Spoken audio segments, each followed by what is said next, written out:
Hello, my dear children. How are you? I think you are well. Сәлем, менің балақайларым. Қалдарыңыз қалай? Қалдарыңыз жақсы деген ойдамын. Бүгін біз отбасы туралы ары қарай жалғастырамыз және отбасы мүшелерімен танысатын боламыз. Okay? Please open your people's book at page 25. 25 ол 25-ті, 25-ші бетті аша қой. Бұл жерде 13-ші тапсырманы қарашы. Look at the task 13. Find and circle and march. Тапсырмада find. Тап деп тұр саған, табу керексің, және circle. Біз деген circle дегенді білесің сен. Біз пішіндерді өткен кезде сондай пішінді өткен болатынбыз. Яғни дөңгелекте дейді. Тауып соны дөңгелектен керек және белгіле дейді. March. Нені белгілейміз? Ол үшін қарай қой. Өзіңнің 25-ші бетте, міне кітапты көрсетіліп тұр. Мына отбасының астында үлкен әріптерден құралған жазу тұр. Сол жазулардың ішінде ата-аналарымыз, яғни мамми, дади, грандпа, грандма деген ата, апа, әже, одан қалса ана, әке деген сияқты сөздер жасырынып тұр, ағылшынша. Сен соны тауып дөңгелектеуің керек. Ол үшін сен әрине оның қалай жазылатынын білуің керек. Ендігі кезекте оны білу үшін алдымен біз отбасы мүшелерін қайталап алайық. Let's start. Look at the TV and repeat and look very carefully. Mummy, Daddy, Sister, Grandma, Grandpa. Okay, my dear. Сіздерге ұнады ма? Бейнебаянда біз отбасы мүшелерін қайталаған болатынбыз. Сонымен анамызды қалай атаймыз ағылшынша? Mommy. Әкемізді жарайсың. Good job, Daddy. And the next, ата ше? Grandpa. Okay. And әже дегеніміз grandma. Very good. Сен жаттап алыпсың ғой бәрін. Жарайсың. Енді кезекте саған 1 минут берейін. Сен тез circle, яғни дөңгелектеп осы сөздерді тездеп таба қой.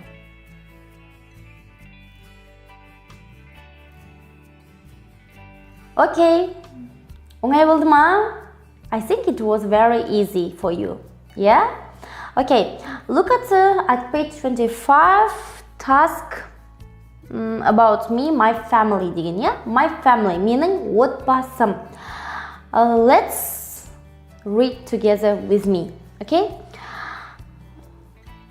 Так. My grandma Gulnara and my grandpa Kanat.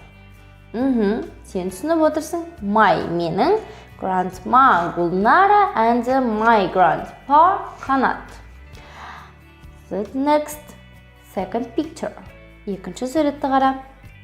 My mommy Ақбота and my daddy Ұлан. Енді сен маған міндетті түрде біздің чатқа осылай өзіңнің отбасының суретін алда. Бұл менің ата-апам, оның аты осындай деп жаңа осы бала сияқты маған таныстыра қой. Okay? Okay. Our next page 26. Біздің келесі бетіміз 26-ші бет.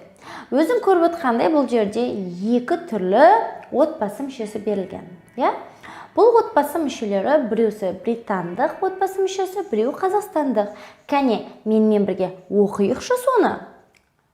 Кітабыңа назар сал. Бірінші британдық отбасы туралы оқиық. This is my friend Betty.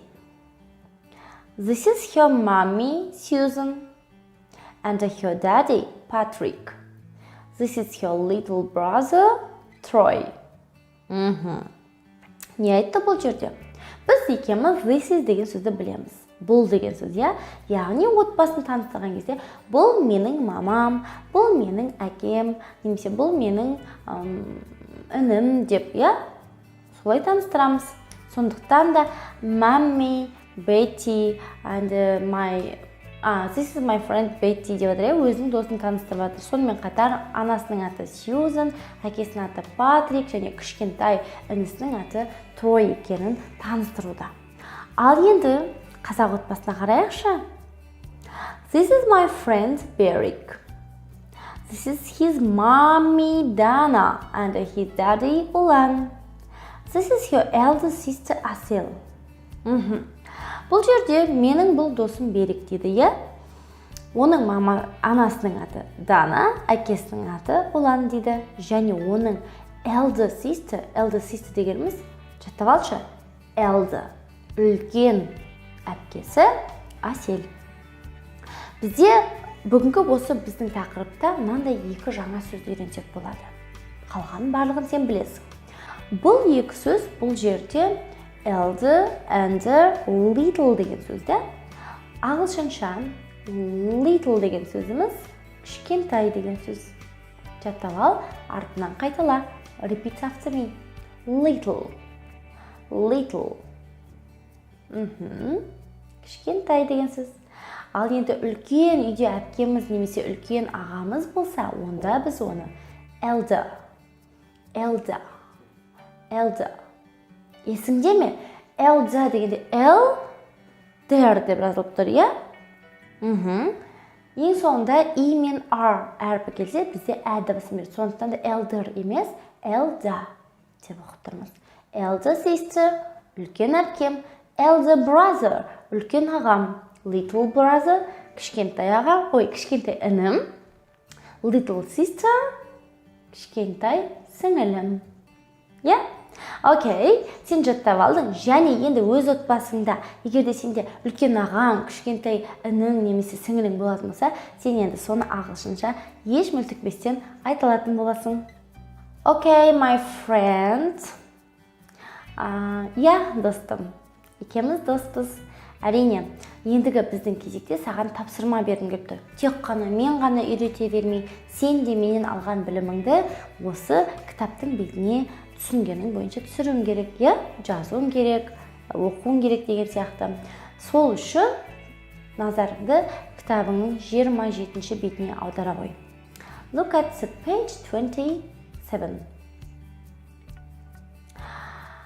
If you see, please task 2. Read carefully with me. Big or small? Үлкен бе әлде кішкентай ма дейді. Look and write the numbers. Қара да нөмірлер дейді саған. Нөмірін жаз дейді. Біріншісін оқиықшы. Small family. Кішкентай отбасы. Кішігірім отбасы деген сөз. Және үлкен отбасы десек big. Бүгін тағы да біз сінесінің екі түрін өтеміз. Кішкентай және үлкен. Бағана сіздерге айтқан болатынмын, Little дедім, elder дедім. Ол да кішкентай, үлкен дегенне бағанан білдіреді. Бірақ сонымен қатар small және big деген сөзде бар бізде. Олардың синонимі. Сонымен little кішкентай, соған сәйкесінше синонимі бізде small. Repeat after me. Little, small. Балақай, мұна small деген сөзді саған түсіндіріп жіберейін бұл жерде. S, M, одан кейін A әрпі келіп тұр, A-дан кейін double L, яғни екі L әрпі келсе, ол бізде O болып кетеді. A әрпі бізде O болып кетеді. Сондықтан ол small емес, small болып оқылады. Окей? Жаттап ал. Келесі big, үлкен деген сөзді өттік, және соған сәйкесінше бізде бағана өтіп кеткен сөзіміз elder and big. Екеуі де синоним. Үлкен деген мағынаны білдіреді. Good job. And the next, саған қазір тапсырма бергім келіп тұр. 27-ші бетте өзің көріп тұрған суреттер бар, иә? Бұл суреттерде алғашында түйе бұл үлкен ба, кішкентай ма? Түйе дегеніміз ағылшынша camel. How do you think? Is camel a big or small? Түйе үлкен ба, әлде кішкентай ма? Yes, you are right. Camel is a big. Camel ол қандай бізде түйе үлкен. Сондықтан да бірінші суретте түйенің отбасы беріліп тұр. Бұл жерде кішкентай отбасы ма, әлде үлкен отбасы ма? Отбасына қатысты айтатын болсақ. Әрине кішкентай, өйткені онда 3 адам тұр. Әкесі, анасы және кішкене ботасы, иә? Сондықтан да small family-ға бірінші суретті қоямыз. Ал енді екінші суретті қара. Көп адамдар тұр. Атасы бар, апасы бар, олардың келіндері бар, мамалары, аналары бар, әкелері бар, сонымен қатар көптеген балалар бар. Яғни ол қандай family? What kind of family? Ағылшынша big family. Good. Енді қалған бәрін мен айта бермей қойын. Өте оңай тапсырма. Сондықтан да саған шамамен 1,5 немесе 1 минуттай уақыт берейін. Let's start.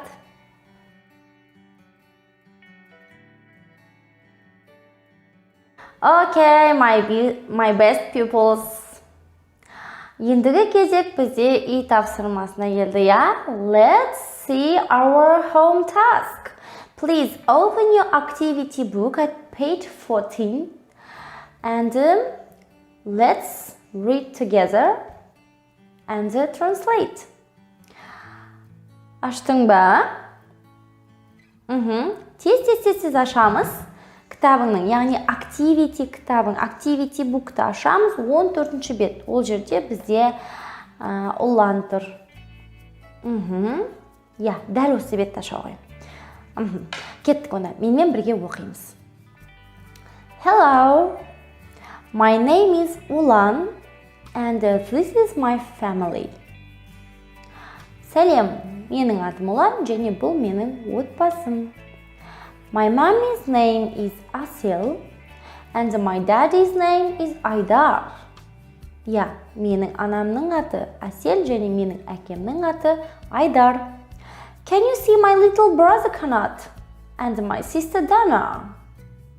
Can you see деген сен көріп тұрсың ба дейді. Менің кішкентай інім Қанатты және әпкем Дананы дейді. Сіңілім ба, әпкем ба? Сіңілім деп тұр бұл жерде. Өйткені суретте өзің көріп тұрсың, ол кішкентай. Сонымен қатар, we live happily with my grandma. Біз бақытты да кіммен өмір сүріп жатырмыз дейді? Grandma, әжесі. Әжесінің аты кім екен? Ақбота. And grandpa, Нұржан. Және атаммен Нұржан дейді. Атасының аты кім екен? Нұржан. Келесі. And this is my best friend. Берік. Ал бұл менің ең жақсы досым Берік дейді. We are in the same class. Біз бір сыныпта оқимыз дейді. Я, мен барлығын саған аударып бердім. Өзің тағы да үйден осы тақырыпты қайтадан оқып, мына жерде таныстырған суретте нөмірде кім тұр? Мысалға, 5-ші суретте кім тұр деп ойлайсың? Түрі кімге ұқсайды? Атасына ұқсайды. Атасының аты кім еді? Нұржан. Сондықтан да оны, яғни Нұржан деген атты есімді тауып, соны 5-ші нөмірге жаза қой. Міне тапсырма осы. Оңай.